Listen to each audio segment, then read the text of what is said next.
Anigagara Urachus barira Anigagara Urachus barira Anigagara Urachus barira Anigagara Urachus barira Utute Wallabun rambaredu Sidabe jirachum barbadu imbetaka Sidabe jirachum barbadu Simale jirachum barbadu Sidu na barsise gara murachule Sidu na barsise gara murachule Sidu na barsise gara kabachule Siachilamaat no one fiko magara naraptare Yaddu sena ke ya hortuko chenar bagadite Siyada siyun of suwana fiko yashe machagarite Arredi ko tukad baradan Arredi ko tukad kalgalawari Itti sanyita tu arredi bala Dado jadi ko tu vade sajana Bukiska yomre wamika enyure Bukiska yomre wamika enyure anuma barnuma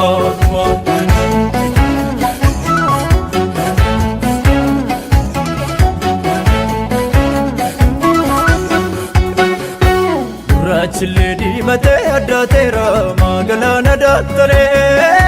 Siachille man fiwa fera magarana rabdare Silga ya fanna ya hortuko mukutta e kolule Arga wali ya fanna ya gacheko dafina kotumale Arredi ko tukad baradan Arredi ko tukad galgalawari Itti sanyita tu arredi bala Dado jadi ko tu vade sajana Bukiska yomre wamika enyure Bukiska yomre wamika enyure anuma barnuma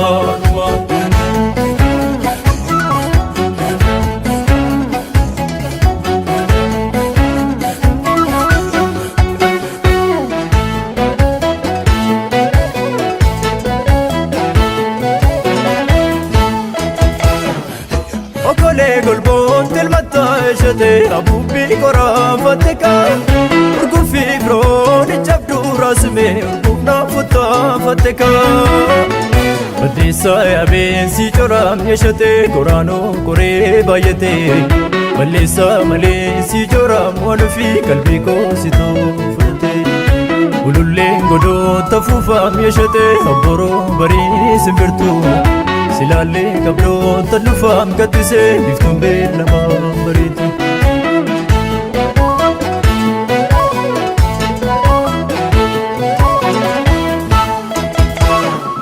Kusae kutti galta inko sao balbali Kusae ofne galna inno faujalali Enna vedisa daku tali nawara bachu Ove sawako loye dangalchu Loye dangalchu Dumbushe bisin shurba Algagesi marse kumbe zirwa Dumbushe mormike nama Sabagarati kakibe nama Dumbushe bisin shurba Algagesi kilo marse zirwa Dumbushe mormike nama Sabagarati kakibe nama Dumbushe bisin shurba